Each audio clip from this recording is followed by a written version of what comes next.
इस मूवी में आप देखेंगे कि समुद्र की गहराइयों में एक विशाल समुद्री राक्षस छुपा है जो सदियों से सोया हुआ था, लेकिन अब वह जाग चुका है।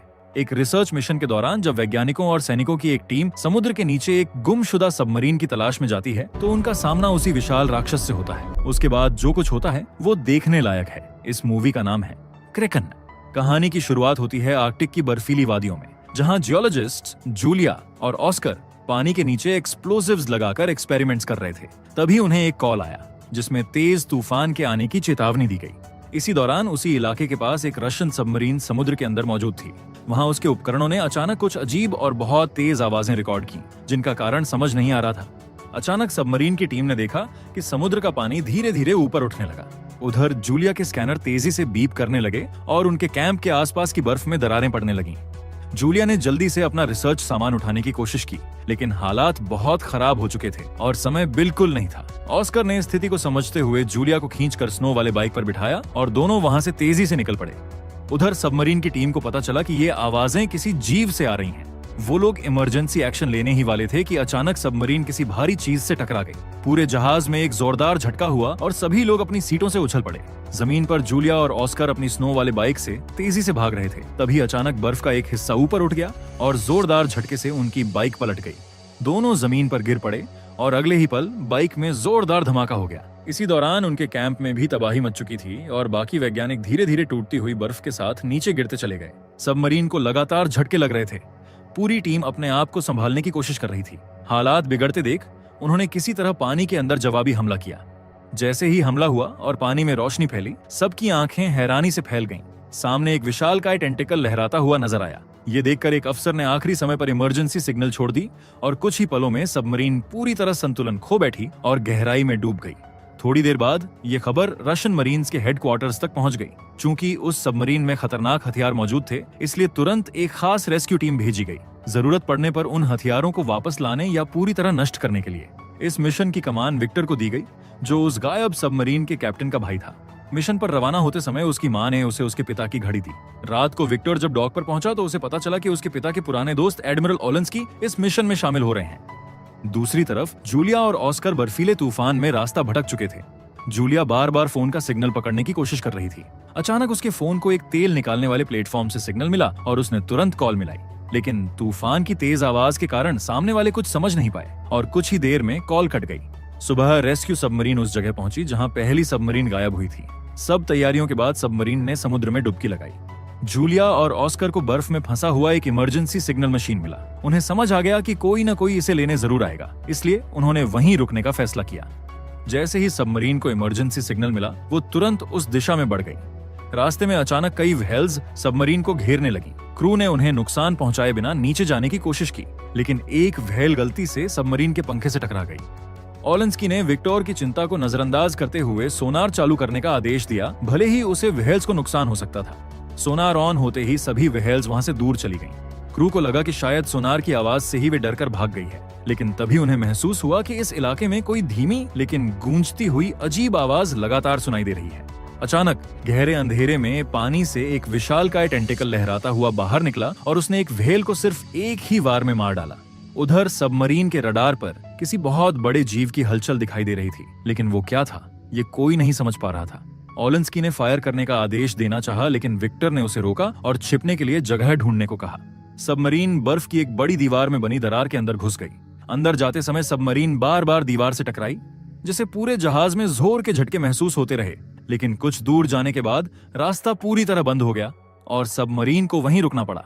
उधर वो रहस्यमयी चीज अब भी उनका पीछा कर रही थी, मगर किस्मत से वो उन्हें ढूंढ नहीं पाई और वहां से चली गई। अब क्रू ने नुकसान का जायजा लेना शुरू किया। अब उनके पास कोई रास्ता नहीं बचा था, इसलिए ठीक करने के लिए सबमरीन को पानी के ऊपर लाया गया। जमीन पर जूलिया और ऑस्कर पत्थरों के पास बैठे ठंड से कांप रहे थे। तभी उन्होंने देखा कि बर्फ टूटने लगी और पानी से सबमरीन बाहर निकली।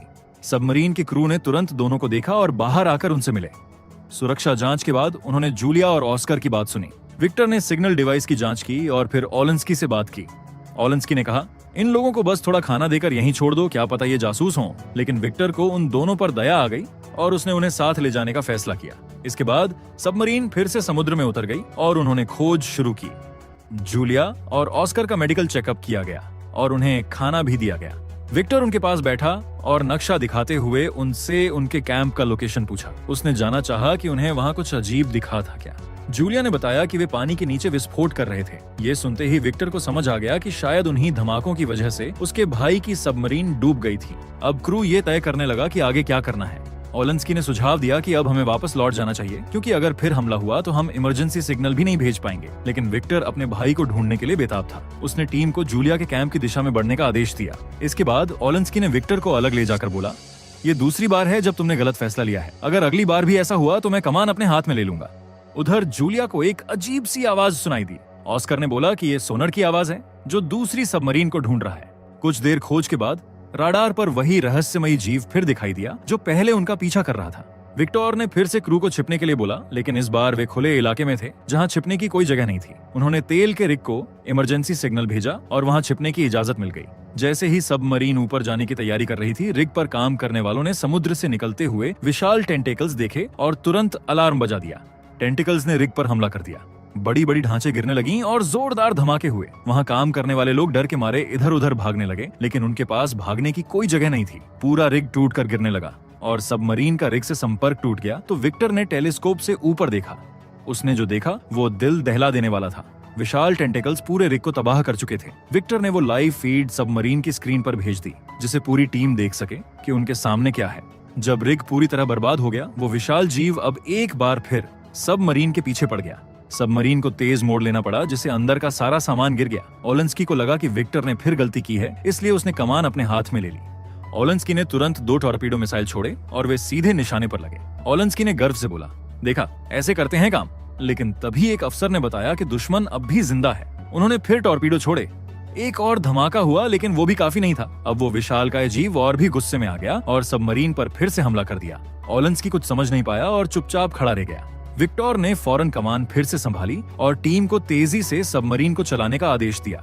सबमरीन किसी तरह ज्यादातर हमलों से बच निकली, लेकिन एक टेंटिकल सबमरीन से टकरा गया और उसे नुकसान पहुंचा गया। झटके से पूरी टीम जमीन पर गिर गई और विक्टर का सिर टकरा गया। सबमरीन नीचे की ओर डूबने लगी।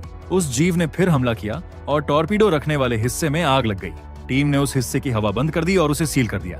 अंदर फंसे 7 लोगों ने आग बुझाने वाले सिलेंडर से आग पर काबू पाया।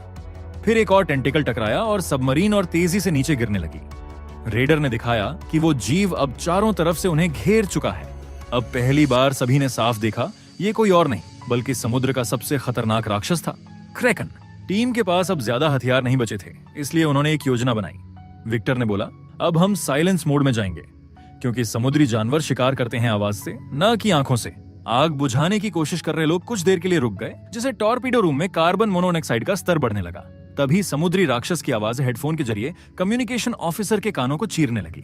टॉर्पीडो रूम के लोग सोचने लगे कि क्या अब वे इसी तरह मरेंगे, लेकिन विक्टर की प्लानिंग काम आई। कुछ देर बाद क्रैकन वहां से चला गया। अब क्रू को फिर से हिलने डुलने की आजादी मिली, लेकिन तब तक आग फैल चुकी थी। अब वो एक्सटिंग्विशर से नहीं बुझ सकती थी। कुछ लोग आग की चपेट में आकर बुरी तरह जल गए। विक्टर ने सबको कंपार्टमेंट छोड़ने का आदेश दिया।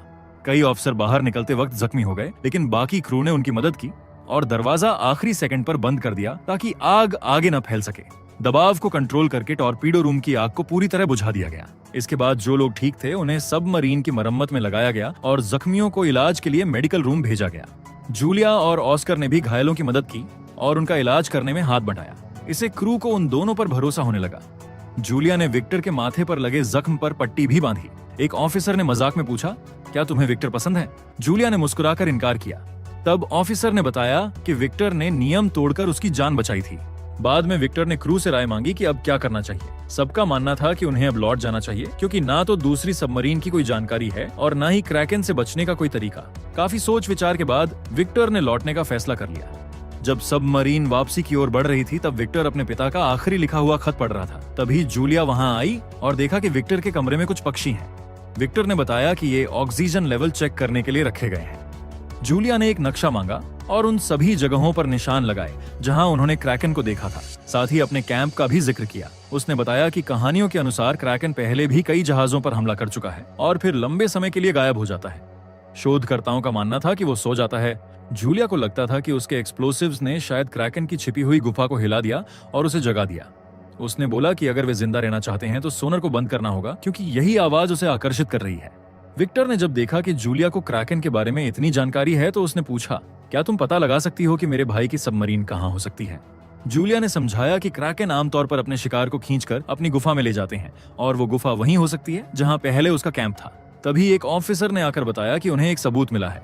उसने साइलेंट मोड के दौरान की रिकॉर्डिंग चलाई जिसमें किसी चीज के मेटल पर खटखटाने की आवाज आ रही थी। उन्होंने उस सिग्नल को ट्रैक किया और पाया कि वो जूलिया के कैंप की दिशा से आ रहा था। इसका मतलब था दूसरी सबमरीन में शायद कोई जिंदा है। इसके बाद विक्टर ने सबके सामने एक छोटा सा भाषण दिया जिससे क्रू मेंबर्स का हौसला बढ़ गया। अब वे दूसरी सबमरीन में फंसे लोगों को बचाने के लिए तैयार हो गए। फिर विक्टर ने आदेश दिया कि सबमरीन को जूलिया के कैंप की ओर ले जाया जाए। रास्ते में विक्टर अपने बचपन को याद करने लगा। वो दिन जब वो पहाड़ों में रास्ता भटक गया था। वो सोच में डूबा रहा जब तक कि सबमरीन खोज वाली जगह पर नहीं पहुंच गई। अचानक सबमरीन के अंदर की दीवारों और मशीनों से लोहे के कील जैसे हिस्से बाहर निकलकर इधर उधर उड़ने लगे। इसका मतलब था कि सबमरीन बहुत गहराई में जा चुकी थी। विक्टर ने तुरंत फैसला किया कि अब छोटे सबमरीन को अंदर भेजा जाएगा। एक पायलट हमले में घायल हो गया था, इसलिए विक्टर ने तय किया कि वो खुद उसकी जगह जाएगा और ओलेंस्की को कमान संभालने की जिम्मेदारी दी। छोटा सबमरीन चला जिसमें विक्टर और 2 ऑफिसर सवार थे। जैसे जैसे वे गहराई में उतरते गए उन्हें अचानक एक गूंज सुनाई दी तो वे उसी दिशा में बढ़े। थोड़ी देर बाद उन्हें समुद्र की गहराई में सैकड़ों डूबे हुए जहाज दिखाई दिए।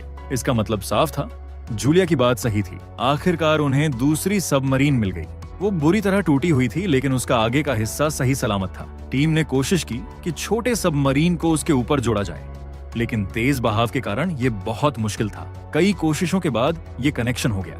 विक्टर ने डाइविंग सूट पहना और उस टूटे जहाज में दाखिल हुआ। उसने पहले खटखटाया, फिर हैच खोला और उसे बड़ी खुशी हुई जब उसने देखा कि अंदर की टीम जिंदा थी और उसका भाई अलेक्जेंडर भी। विक्टर ने जितने लोग छोटे सबमरीन में बैठ सकते थे उन्हें पहले चक्कर में भेज दिया, लेकिन यह साफ था कि सभी को निकालने के लिए एक और चक्कर लगाना पड़ेगा। उसने फैसला किया कि वो खुद अपने भाई के साथ वहीं रुकेगा और एक मैकेनिक पायलट की जगह लेगा। उन्होंने उस सबमरीन पर एक ट्रैकर लगाया ताकि वापस आकर उसे ढूंढ सकें, लेकिन जब उन्हें शक हुआ कि ट्रैकर की वजह से क्रैकन फिर आ सकता है तो उन्होंने उसे बंद कर दिया। जब छोटा सबमरीन रवाना हुआ तो पूरा जहाज थोड़ा हिला लेकिन गिरा नहीं। जल्द ही वे वापस मेन सबमरीन पर पहुंच गए और जिंदा लोगों की देखभाल शुरू हुई।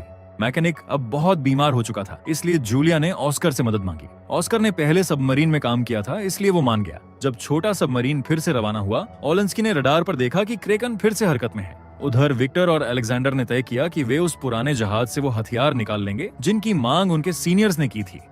वे टूटे हुए हिस्से में गए और एक सुरक्षित जगह से कोड्स निकाल लिए, लेकिन जब उन्होंने कोड कंप्यूटर में डाले तो सिस्टम ने काम नहीं किया। विक्टर ने हार नहीं मानी और कई बटन दबाने के बाद आखिरकार कंप्यूटर चालू हो गया। जैसे ही हथियार एक्टिव हुए, एक जोरदार इलेक्ट्रोमैग्नेटिक सिग्नल निकला जिसे मिनी सबमरीन ने पकड़ लिया और वो उसी दिशा में चल दी। दूसरी तरफ मेन सबमरीन में सभी घबरा गए क्योंकि क्रैकन बहुत पास आ गया था। सबमरीन को तेजी से समुद्र तल पर उतारकर साइलेंट मोड में डाल दिया गया, लेकिन एक बड़ा पत्थर सबमरीन से टकरा दिया जिसे फिर से स्क्रू उड़ने लगे और प्रेशर बढ़ने लगा। एक हिस्से में पानी भरने लगा जिसे साइलेंट मोड बनाए रखना मुश्किल हो गया। उसी वक्त मिनी सबमरीन मलबे तक पहुंच गई। जब वे डॉक करने की कोशिश कर रहे थे तो गलती से ट्रैकर ऑन हो गया। क्रैकन मेन सबमरीन पर हमला करने ही वाला था, लेकिन जैसे ही उसने ट्रैकर की तरंगें महसूस की, वो वापस अपने ठिकाने की ओर मुड़ गया। ओलेंस्की ने तुरंत आदेश दिया कि सबमरीन को समुद्र के ऊपर वाले हिस्से तक लाया जाए। इधर विक्टर एक पाइप से रेंगता हुआ हथियारों वाले टॉर्पीडो रूम तक पहुंचा। अलेक्जेंडर ने मिनी सबमरीन की आवाज सुनी और अपने क्रू को भेज दिया, लेकिन खुद विक्टर का इंतजार करने लगा। विक्टर ने कोड्स टॉर्पीडो में डाले और अलेक्जेंडर ने कंप्यूटर पर प्रक्रिया पूरी की।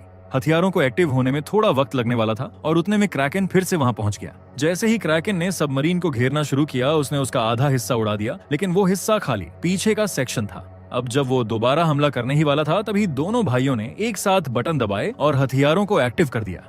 एक जबरदस्त विस्फोट हुआ। क्रैकन की चीखें समुद्र में गूंज उठीं और वो फट गया। इतनी तेज रोशनी निकली कि आर्कटिक की बर्फ टूट गई और रोशनी सीधी आसमान तक पहुंच गई। हालांकि सबमरीन को सीधा कोई नुकसान नहीं पहुंचा, लेकिन उसमें अंदर से तेजी से पानी भरने लगा।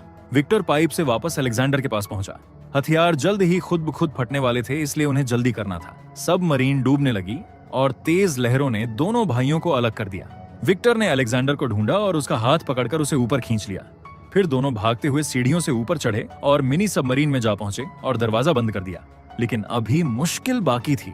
मिनी सबमरीन अटक गई थी और समय सिर्फ 2 मिनट बचा था। विक्टर को याद आया कि इमरजेंसी लीवर कहाँ है। उसने झट से लीवर खींचा और मिनी सबमरीन आखिरकार अलग हो गई। जैसे ही वे वहां से निकले, जोरदार विस्फोट हुआ उसका शॉक वेव मिनी सबमरीन को समुद्र में घुमाकर फेंक देता है। सतह पर मेन सबमरीन में सब लोग उम्मीद छोड़ने ही वाले थे, तभी पानी में बुलबुले उठते हैं। मिनी सबमरीन लौट आई थी। सभी खुशी से झूम उठते हैं। विक्टर अपने पिता की घड़ी अलेक्जेंडर को देने की कोशिश करता है, लेकिन अलेक्जेंडर बोलता है, अब ये तूने कमा ली है, इसे तू ही रख ले।